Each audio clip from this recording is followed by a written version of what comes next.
Hello friends, कसे आहात? मजेत ना? माझ्या चॅनलवर तुमचे खूप खूप स्वागत. तर आपण लहान मुलांच्या टिफिनमध्ये नेहमी बटाट्याचे किंवा पनीरचे पराठे देतो. तर असाच एक नवीन टिफिन ऑप्शन मी तुमच्यासाठी घेऊन आले आहे, तो म्हणजे मटार पराठा. सध्या मटारचा सीझनही चालू आहे. इझिली मार्केटमध्ये आपल्याला मटार अवेलेबल आहेत. तर हा टिफिन ऑप्शन तुम्ही नक्की ट्राय करा. चला तर मग आपण रेसिपीला सुरुवात करूया. तर इथे सर्वप्रथम मी मटार स्वच्छ धुवून घेतले आहेत. त्यानंतर 2 टेबलस्पून मी बारीक चिरलेला लसूण घेतला आहे.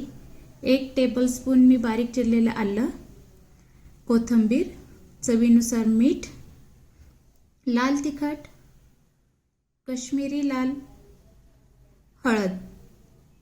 तर आपण हे वाटाणे 5 ते 10 मिनिटं शिजवून घेणार आहोत. तर आता गॅसवरती मी पॅन गरम करायला ठेवते.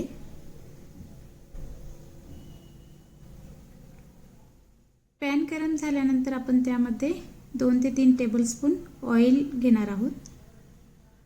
त्यानंतर यामध्ये आपण बारीक चिरलेला लसूण ॲड करणार आहोत, तसेच बारीक चिरलेला आलं आणि 1 टेबलस्पून मी येथे जिरे ॲड करते. आपल्याला हे 1 मिनिट चांगलं सोते करून घ्यायचं आहे. जोपर्यंत आलं आणि लसणामध्ये जो कच्चा स्मेल आहे तो कमी होत नाही तोपर्यंत आपण हे परतून घेणार आहोत.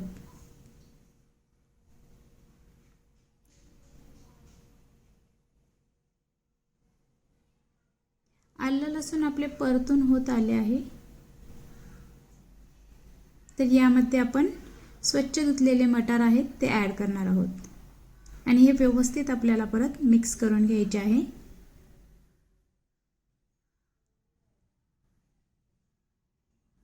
हे मिक्स करून झाल्यानंतर यामध्ये आपण चवीनुसार मीठ ॲड करणार आहोत आणि थोडीशी हळद पावडर.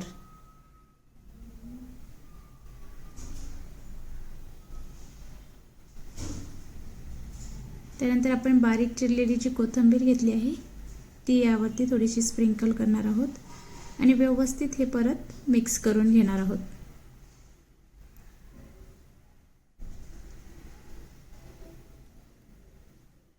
चार ते 5 मिनिटं आपल्याला हे असेच शिजवून द्यायचे आहे. यामध्ये आपल्याला पाणी ॲड करायचे नाहीये. तर हे वाटाणे आपले शिजत आहेत तोपर्यंत आपण पराठ्यासाठी जी कणिक लागते ती मळायला घेऊया. इथे मी 1.5 कप गव्हाचे पीठ घेतले आहे. ते चाळणीच्या साहाय्याने मी चाळून घेते.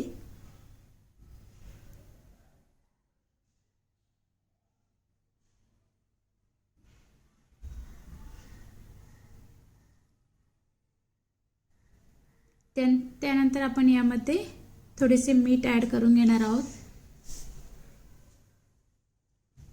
आणि थोडे थोडे पाणी घालून आपण ही कणिक मळून घेणार आहोत. जशी आपण चपातीसाठी कणिक बनवतो तशीच कणिक आपल्याला पराठ्यांसाठीही बनवायची आहे.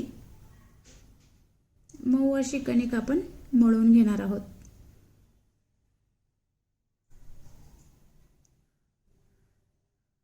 तर आता आपली कणिकही मळून झाली आहे. तर हिला आपण 5 ते 10 मिनिटं रेस्टसाठी ठेवून देणार आहोत.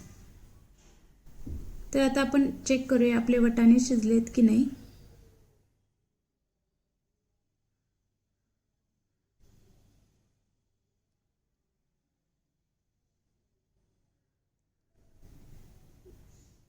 अजून याला 1-2 मिनिटं लागतील शिजण्यासाठी.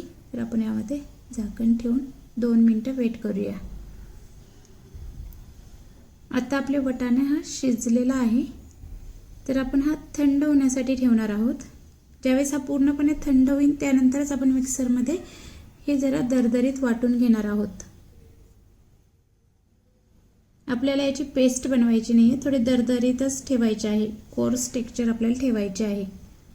तर यामध्ये आपण जे लाल तिखट आणि काश्मीरी लाल घेतलं होतं ते आपण यामध्ये ॲड करून मिक्सरमधून वाटून घेणार आहोत.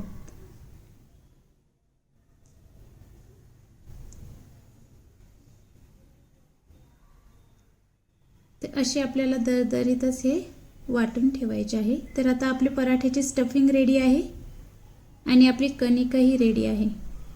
तर इथे तुम्ही टेस्ट करून पाहू शकता. जर तुम्हाला मीठ किंवा तिखट कमी वाटले तर तुम्ही इथे ॲड करू शकता. तुम्ही इथे कट केलेली हिरवी मिरचीही वापरू शकता. तर आपण कणिकमधून छोटासा गोळा घेणार आहोत.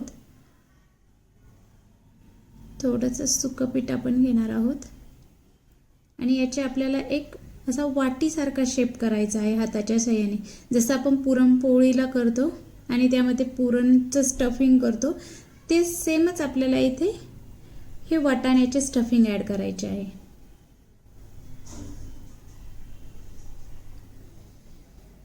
असं मध्ये आपण प्रेस करून हलक्याशा हाताने ही वाटी आपण क्लोज करून घेणार आहोत.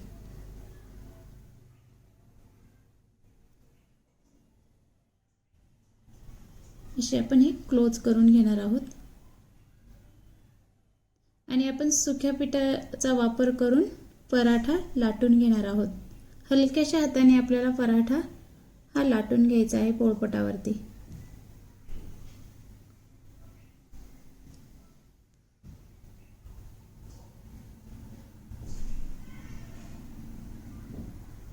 जास्त पातळ लाटायचा नाही आहे आपल्याला आणि जास्त जाडही ठेवायचा नाही आहे. एकदम मध्यम असा ठेवायचा आहे आपल्याला पराठा.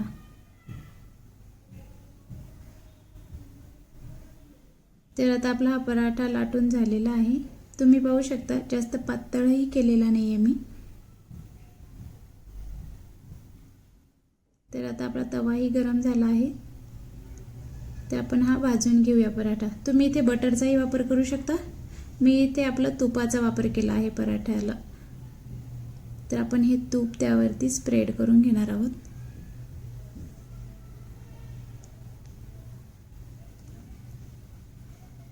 आणि मंद आचेवरती आपल्याला हा पराठा भाजून घ्यायचा आहे. त्यामुळे तो पराठा एकदम असा आपला क्रिस्पी होतो.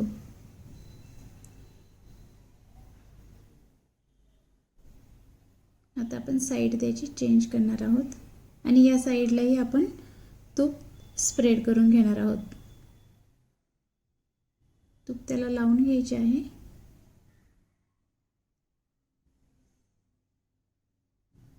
मंद आचेवरती मस्त खरपूस असा आपल्याला हा पराठा भाजून घ्यायचा आहे. जर तुमच्या मुलांना वाटाणा आवडत नसेल तर तुम्ही असा पराठा बनवून त्यांना देऊ शकता.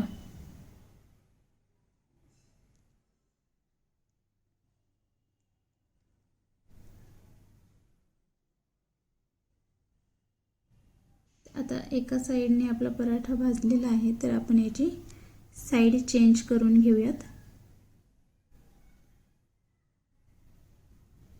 तुम्ही पाहू शकता खूप असा छान क्रिस्पीनेस त्याला आलेला आहे. मंद आचेवरतीच पराठा आपल्याला भाजून घ्यायचा आहे.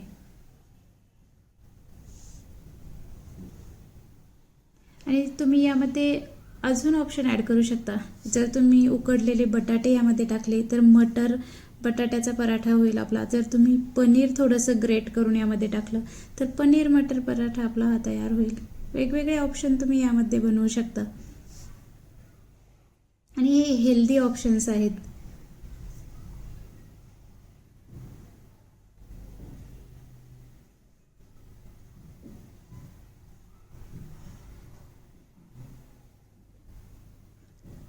ही रेसिपी तुम्ही नक्की ट्राय करा तुमच्या मुलांच्या टिफिनसाठी. त्यांनाही खूप आवडेल ही रेसिपी.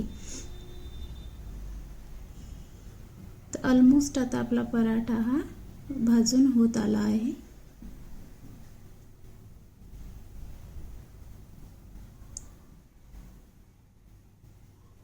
तर आता आपण एका प्लेटमध्ये पराठा काढून घेऊयात.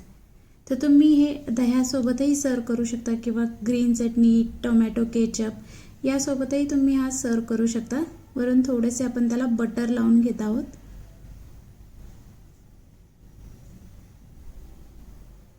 तर मी हा दह्यासोबत सर्व करणार आहे पराठा. तुम्हाला माझी ही रेसिपी कशी वाटली ती मला कमेंटमध्ये नक्की सांगा. आणि तुम्ही अजून ही रेसिपी तुमच्या फ्रेंड्स फॅमिलीसोबत शेअर नसेल केली तर नक्की शेअर करा. आणि माझ्या चॅनलला जर अजून सबस्क्राईब केले नसेल तर नक्की सबस्क्राईब करा. चला तर मग अशाच नवनवीन रेसिपींसोबत आपण पुन्हा एकदा भेटूया. तोपर्यंत धन्यवाद.